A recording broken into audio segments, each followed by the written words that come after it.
الحمدللہ رب العالمین والصلاة والسلام علی اشرف الانبیاء والمرسلین وعلی سائر من تابعہم بإحسان علی حضر الجم وإلی یوم القیامہ کلہم اجمعین وجاہدوا فی سبیلہ لعلکم تفلحون آمنت باللہ صدق اللہ العظیم وصدق رسولہ النبی الکریم الامین ونحن علی ذالک من الشاہدین والشاکرین والحمدللہ رب العالمین۔ انتہائی واجب الاحترام ساتھیوں، آج کے درس قرآن میں ہمارا موضوع ہے انسانی فطرت اور جہاد۔ سوال یہ ہے کہ کیا جہاد کو انسانی فطرت پسند کرتی ہے یا کہ نہیں کرتی؟ یعنی کہ اللہ تبارک و تعالیٰ نے جس فطرت پر نسل انسانی کو پیدا فرمایا ہے، کیا وہ فطرت بھی جہاد کو پسند کرتی ہے یا کہ نہیں کرتی؟ یہ آج کا ہمارا موضوع ہے۔ حقیقت یہ ہے کہ انسانی فطرت جہاد کو پسند کرتی ہے۔ اب سوال یہ آ جائے گا کہ جہاد کا مطلب ہے کہ قتل و غارت وغیرہ، تو یہ کیسے ہو سکتا ہے کہ انسانی فطرت جہاد کو پسند کرتی ہے؟ اصل جہاد کا مطلب قتل و غارت نہیں ہے، جہاد کا مطلب لڑائی جھگڑا نہیں ہے۔ جہاد کا مطلب ہے کہ ظلم کو روکنا، سبحان اللہ، ظلم کو روکنے کا نام جہاد ہے۔ اس کی مثال ہم اس طرح دے سکتے ہیں، کوئی گاؤں کا ماحول ہو یا شہر کا ماحول ہو، وہاں کا کوئی بدماش، کوئی بڑا رہنے والا، وہ کسی غریب آدمی سے اس کا کوئی حق چھیننے کے لیے اس پر ظلم کر رہا ہو، اس کو مار رہا ہو، ٹھیک ہے، تو جو بھی انسان گزرے گا اس کے پاس وہ طاقت تو نہیں ہے اسے روکنے کی، وہ دل میں اسے برا کہے گا کہ یار یہ غلط کر رہا ہے، غریب آدمی کو، کمزور آدمی کو مار رہا ہے، دل میں اس کو برا لگے گا کہ یہ ظلم کر رہا ہے، یہ غلط کر رہا ہے۔ اچھا، اگر کسی کے پاس تھوڑی سی طاقت زیادہ ہوگی تو اسے زبان سے بھی روک دے گا کہ یار پلوان جی تہاڈی مہربانی ہے یار، نہ مطلب ہے کہ زیادتی کرو، ماڑا بندہ، ٹھیک ہے۔ اگر اس سے زیادہ کسی کے پاس طاقت ہوگی کہ زیادہ آدمی اکٹھے ہو جائیں گے تو وہ ہاتھ سے بھی پہلوان کو روکیں گے، بدماش کو ہاتھ سے بھی روکیں گے۔ اس کا مطلب واقعی جو انسانی فطرت ہے وہ ظلم کو برا سمجھتی ہے۔ بے شک انسانی فطرت ظلم کو برا سمجھتے ہیں۔ ظلم کسے کہتے ہیں؟ ظلم کہتے ہیں کسی کا حق مارنے کا نام ظلم ہے۔ یعنی کہ سب سے چھوٹا درجہ کیا ہے کہ ظلم کو دیکھ کر دل میں برا جاننا، ایمان کا سب سے چھوٹا درجہ۔ اس سے بڑا درجہ کیا ہے کہ ظلم کو زبان سے روکنا کہ ظلم نہ کرو، اور اس سے بڑا درجہ کیا ہے کہ ہاتھ سے روکنا، ظالم کو ہاتھ سے روکنا، یہ اس سے بڑا درجہ ہے۔ یہ تین درجے ہیں ایمان کے۔ اچھا، یہ تینوں جو درجے ہیں ایمان کے، اس کا مطلب یہ نہیں ہے کہ ایمان کے مطلب ہے کہ درجے میں کچھ فرق ہے، یہ کہ حیثیت ہی اس کی اتنی ہے، اس کے بعد قوت ہی اتنی ہے کہ وہ دل میں برا جانے۔ اگر وہ ظلم کو دیکھ کے دل میں برا نہیں جانتا، دل میں اچھا خیال کرتا ہے، تو اس کا مطلب ہے کہ اس کا دل عدل پہ قائم نہیں ہے، اللہ، اس کا دل عدل پہ قائم نہیں ہے۔ اچھا، اس کو ہم مطلب ہے کہ مدینے پاک سے شروع کرتے ہیں۔ اس بات کو رسول پاک صلی اللہ علیہ وسلم نے ابتدائی دور میں اعلان نبوت فرمایا۔ اچھا، جو اعلان نبوت فرمایا تو ایک ہی بات کہی کہ اللہ واحد ہے، اللہ وحدہ لا شریک ہے، وہی خالق ہے، وہی مالک ہے، وہی عبادت کے لائق ہے، اور وہ واحد ہے۔ اس کے علاوہ کسی کی عبادت نہ کی جائے. تو یہ جو آپ صلی اللہ علیہ وسلم نے اعلان فرمایا میں اللہ کا نبی ہوں، آپ نے فرمایا کہ میں اللہ کا نبی ہوں، اللہ نے مجھے اپنا نبی مبعوث فرمایا ہے اور اللہ واحد ہے، اسی کی عبادت کی جائے. جو آپ نے جب یہ اعلان فرمایا نا تو گویا کہ آپ نے اللہ تعالیٰ کے حقوق کی بات کی، سبحان اللہ. اللہ تعالیٰ کے حق کی بات کی اور عدل کی بات کی. عدل کیا ہے کہ حقوق اللہ اور حقوق العباد کی ادائیگی کا نام عدل ہے. بے شک بے شک. تو رسول پاک صلی اللہ علیہ وسلم نے عدل کی بات کی کہ اللہ واحد ہے، اس کے علاوہ کسی کی عبادت نہ کرو. یہ بات عدل کی ان کو بری لگی، جو اپنی جانوں پہ ظلم کر رہے تھے نا، بتوں کی پوجا کرتے تھے، وہ اپنی جانوں پہ ظلم کر رہے تھے. عدل کی بات ان کو اچھی نہ لگی، بری لگی. تو انہوں نے کہا کہ محمد صلی اللہ علیہ وسلم تم ایک نیا دین لے کر آئے ہو. انہوں نے برا جانا. تو جنہوں نے اس فطرت کو قبول کیا، اس عدل کی بات کو قبول کیا، آہستہ آہستہ آہستہ آہستہ مسلمان ہوتے گئے، اس دائرہ اسلام میں داخل ہوتے گئے. مگر جیسے جیسے وہ دائرہ اسلام میں کوئی داخل ہوتا تھا، کوئی کمزور ہوتا تھا، اس پہ ظلم کرتے تھے کہ مطلب کہ عدل کی بات نہ کرو، اللہ تعالیٰ کے حقوق کی بات نہ کرو، اس پہ ظلم کیا جاتا تھا. وہ ظلم برداشت کرتے تھے. اس کا مطلب ہے کہ ان کے پاس ابھی اتنی ہی طاقت تھی، آپ صلی اللہ علیہ وسلم اور آپ کے صحابہ کے پاس صرف اتنی ہی طاقت تھی کہ وہ برداشت کرتے تھے، ان کا ظلم برداشت کرتے تھے. تو پھر جب ظلم کی بہت زیادہ انتہا ہو گئی تو پھر اللہ تعالیٰ نے اجازت دیتی کہ اے محبوب صلی اللہ علیہ وسلم آپ اور آپ کے ساتھی ہجرت کر کے مدینہ چلے جائیں. تو پہلے آہستہ آہستہ صحابہ کرام ہجرت کر کے مدینے جاتے رہے، آپ ان کو اجازت فرماتے رہے. پھر جب آپ کو اجازت ملی تو آپ اور صدیق اکبر رضی اللہ تعالیٰ اور مدینے چلے گئے. اچھا، جب وہ مدینے چلے گئے تو پھر بھی یہ جو کفار تھے نا، یہ مشرکین مکہ، ان کو پھر بھی چین نہیں آیا. انہوں نے کیا کیا کہ مطلب ان کو بہت تکلیف ہوئی تھی. اب یہ مدینے چلے جائیں گے، وہ مدینے جا کے مطلب کہ ان کا یعنی کہ اکٹھے ہوتے جائیں گے، ان کی طاقت بڑھتی جائے گی. تو انہوں نے کیا کیا کہ رئیس المنافقین عبداللہ ابن ابی کو انہوں نے خط لکھا کہ عبداللہ تم محمد صلی اللہ علیہ وسلم اور ان کے ساتھیوں کو مدینے سے نکال دو. اگر تم ایسا نہ کرو گے تو ہم پوری قوت کے ساتھ تم پر حملہ کریں گے. تو تمہاری عورتوں کو قید کر لیں گے، تمہارے بچوں کو قید کر لیں گے، اور تمہارے مطلب نوجوانوں کو ہم قتل کر دیں گے. ہم مدینے کو اجاڑ کے رکھ دیں گے. یا یہ قبول کر لو اور یا کیا قبول کرو کہ محمد صلی اللہ علیہ وسلم اور ان کے ساتھیوں کو مدینہ سے نکال دو.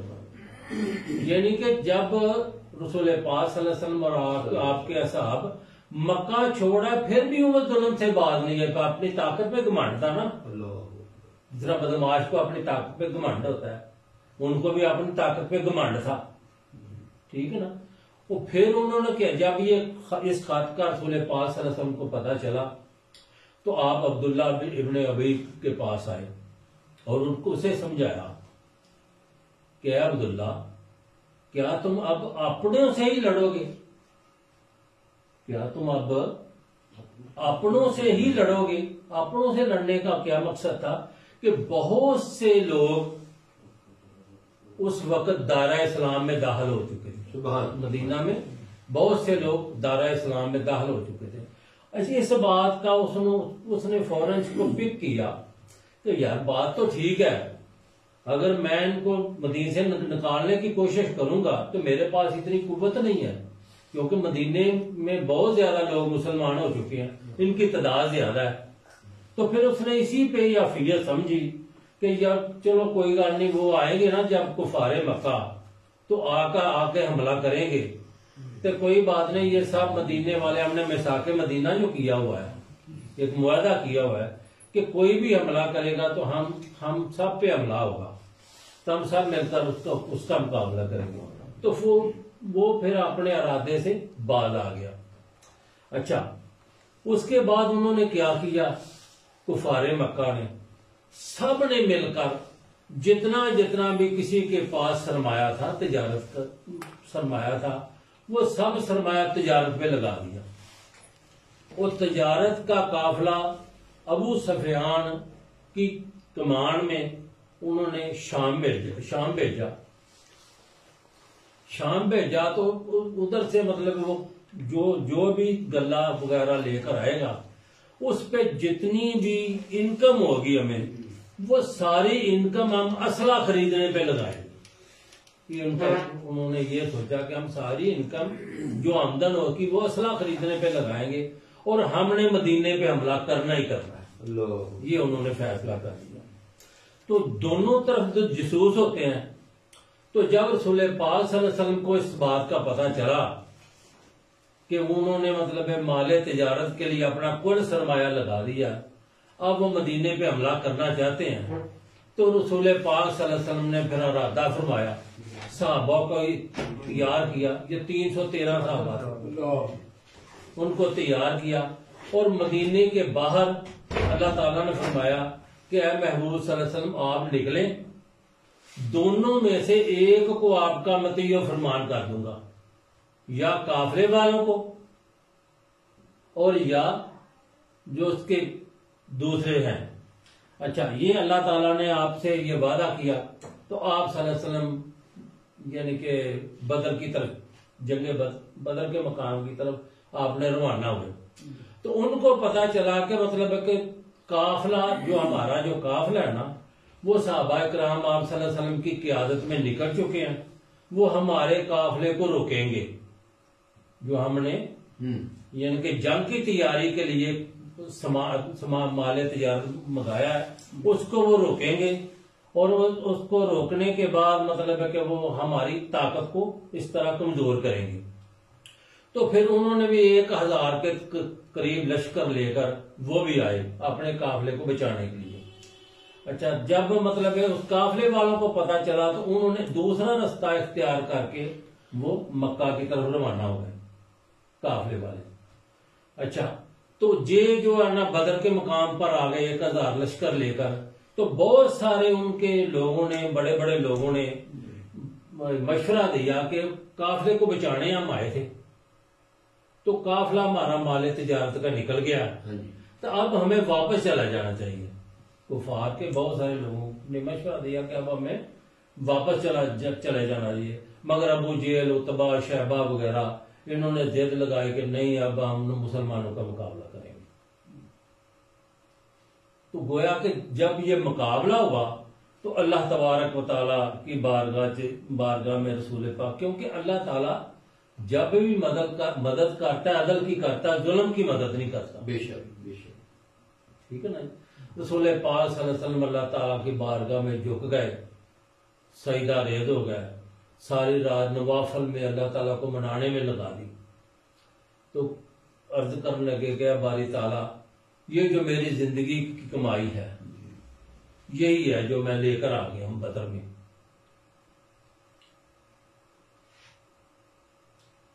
اب آپ چاہیں تو اسے بچا لیں، اللہ، تو چاہے تو اسے نقصان، ان کو نقصان ہو جائے، مگر یہ بات ہے اگر یہ نہ رہے تو قیامت تک تمہارا نام لینے والا کوئی نہیں ہوگا۔ اللہ، تھوڑے حقوق کی بات کرنے، اللہ تیرے حقوق کی بات کرنے والا کوئی نہیں ہوگا۔ یہ انداز تھا نا اللہ کو منانے کا۔ تو پھر اللہ تعالیٰ نے وعدہ کیا، اے محبوب صلی اللہ علیہ وسلم،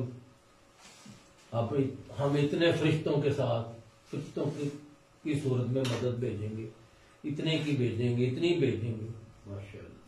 آخر میں اللہ تعالیٰ نے کہا کہ ہم بھی اپنی قوت کے ساتھ اترے کی بدر میں۔ اللہ، سبحان اللہ، سبحان اللہ۔ تو گویا کہ اللہ تعالیٰ نے مدد کب کی؟ مدد اس وقت کی کہ جب رسول پاک صلی اللہ علیہ وسلم اپنے صحابہ کو لے کر آ گئے، اللہ، تو پھر اللہ تعالیٰ نے مسلمانوں کو فتح دی۔ عدل کو فتح دیا اللہ تعالیٰ نے.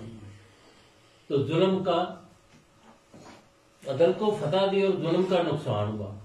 بے شک. اچھا پھر وہ اس کے بعد بھی وہ چین سے نہیں بیٹھے, پھر وہ عہد میں لڑنے کے لیے آ گئے.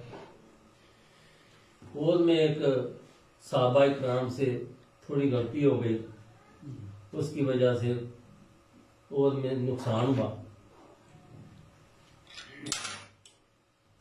تو بات کرنے کا مقصد ہے کہ جہاد کا مقصد کیا ہے؟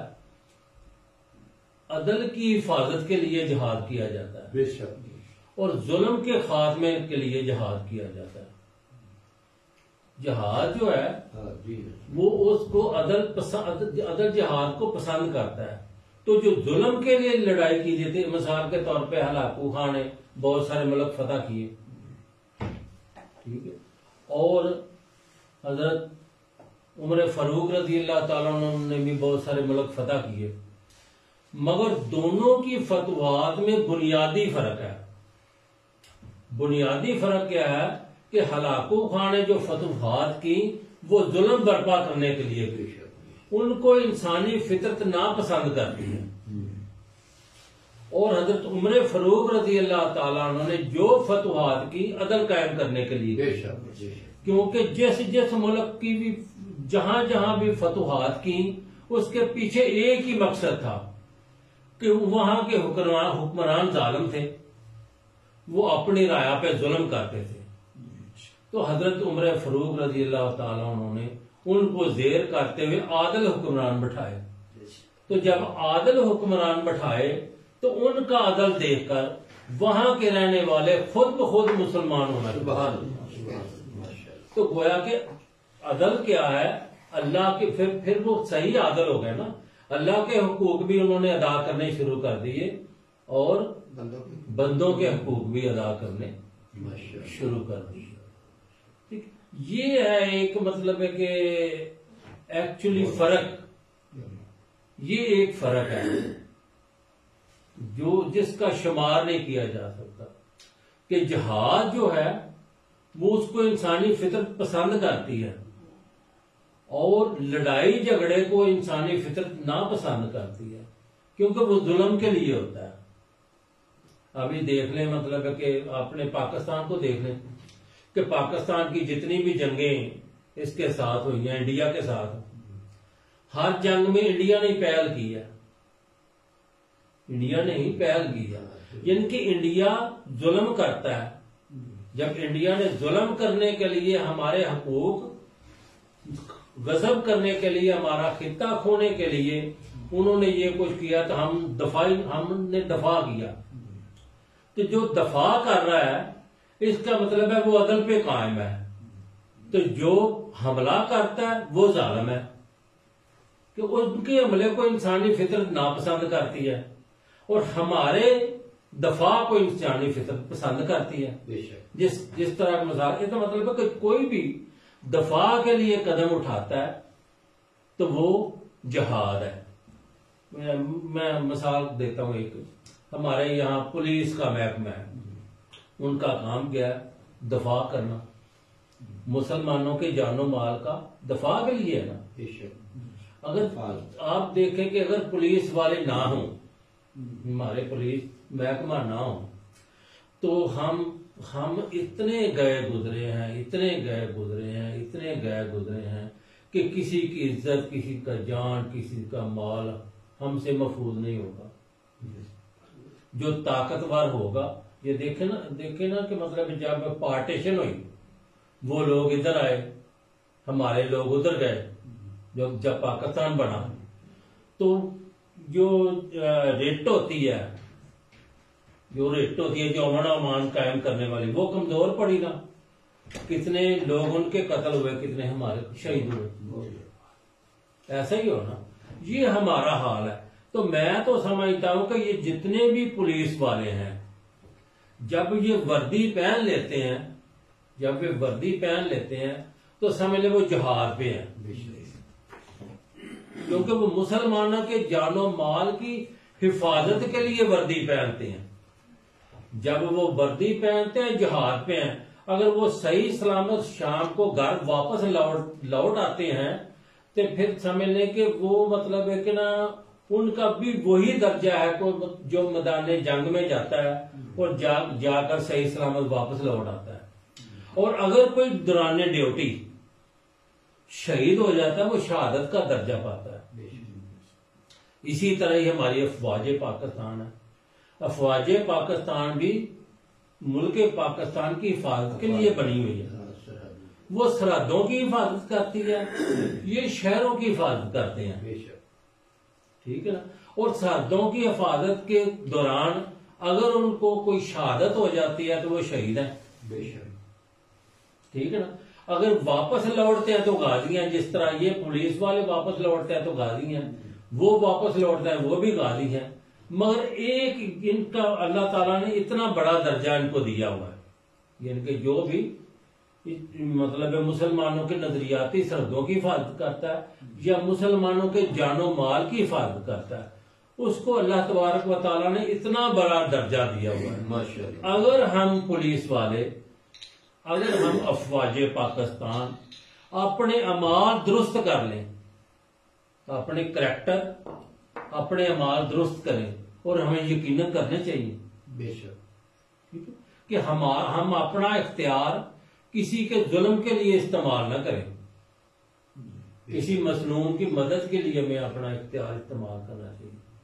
اگر ہم اپنا اختیار استعمال کرتے ہیں تو یقین کریں کہ اتنا بڑا درجہ ہے کہ ہم ہر روز غازی ہیں، بے شک ہم ہر روز غازی ہیں۔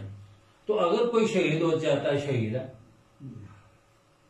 تو اسی طرح مطلب ہے کہ ابھی دیکھیں کہ افغانستان ہے ہمارے پاس، یعنی کہ میں آپ کو بتا رہا ہوں کہ عدل، یعنی کہ اللہ تعالیٰ عدل کی مدد کرتا ہے، ظلم کی مدد نہیں کرتا۔ ابھی افغانستان ہے ہمارے پاس، جو ہم نے سنا ہے کہ امریکہ نے خود ہی اپنا ٹاور وغیرہ کو جہاز وغیرہ مار دیے افغانستان پہ قبضہ کرنے کے لیے، اور اس علاقے پہ قبضہ کر کے مطلب سنا ہے کہ وہ اس علاقے کو چائنا کو پاکستان کو کنٹرول کرنا چاہتا تھا، ٹھیک ہے نا۔ وہ آیا اتنی بڑی طاقت کے ساتھ آیا، وہ اس کا آنا وہ ظالمانہ اقدام ہے، اور افغانستان والوں نے اس کا دفاع کیا، اس کا دفاع جہاد ہے، وہ اپنے ملک کے دفاع کے لیے اٹھے نا، وہ جہاد ہے۔ تو دیکھیں کہ اتنے کمزور وہ لوگ، ان کو آخر اللہ تعالیٰ نے فتح دی، اور وہ جو اتنی بڑی طاقت والا وہ اس کو واپس جانا پڑا، ٹھیک ہے نا۔ اس کا مطلب یہ ہوا کہ کوئی بھی کہیں بھی دنیا کا کوئی بھی ملک ہے، دنیا کا کوئی بھی انسان ہے، اگر وہ کوئی کام ظلم کے لیے کرتا ہے تو اس کو انسانی فطرت ناپسند کرتی ہے، اور اگر وہ انسان کوئی بھی انسان کام یعنی کہ عدل کے لیے کرتا ہے تو اس کو انسانی فطرت پسند کرتی ہے۔ انسانی فطرت کیا کہتی ہے؟ انسانی فطرت کہتی ہے ظلم کو روکنا چاہتی ہے، انسانی فطرت ظلم کو روکنا چاہتی ہے، عدل کو قائم کرنا چاہتی ہے، اور احسان کو نافذ کرنا چاہتی ہے، احسان کا بول بالا کرنا چاہتی ہے۔ احسان کیا ہے؟ اگر کسی کا حق نہ بھی بنتا ہو اسے کچھ دے دیا جائے، یہ احسان ہے، ٹھیک ہے۔ تو اس کا مطلب یہ ہوا کہ دنیا کا کوئی بھی انسان ہے، خواہ اس کا وہ ہندو ہے، عیسائی ہے، سکھ ہے، یہودی ہے، کمیونسٹ ہے، کوئی بھی انسان ہے، ہر انسان کی جو اپنی فطرت ہے جس پر اللہ تبارک و تعالیٰ نے اسے پیدا فرمایا ہے، وہ اسے عدل کا ہی حکم دیتی ہے اور احسان کا حکم دیتی ہے، یعنی کہ ظلم سے اسے منع کرتی ہے، ظلم سے اسے منع کرتی ہے۔ تو گویا کہ انسانی فطرت ظلم کے خلاف ہے، عدل کی تائید کرتی ہے اور احسان کی تائید کرتی ہے۔ اس کا مطلب یہ ہوا۔ اچھا، ایک میں آخر پہ رسول پاک صلی اللہ علیہ وسلم کی ایک حدیث بیان عرض کرنا چاہتا ہوں۔ آپ صلی اللہ علیہ وسلم نے ایک دفعہ فرمایا کہ میرے صحابہ صدقہ دیا کرو، صدقہ بلاؤں کو ٹالتا ہے، ٹھیک ہے۔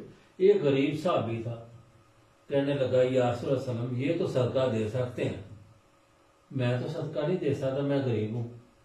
آپ نے فرمایا میرے صحابی تو ایک کھجور ہی صدقہ کر دیا. اللہ تو وہ عرض کرنے لگا یا رسول اللہ علیہ وسلم میں کھجور بھی صدقہ نہیں کر سکتا. تو آپ نے فرمایا کیا تو مسکرا بھی نہیں سکتا؟ سبحان کیا تو مسکرا بھی نہیں سکتا میرے پیارے صحابی؟ کہہ گئی یا رسول اللہ علیہ وسلم مسکرا تو میں سکتا ہوں.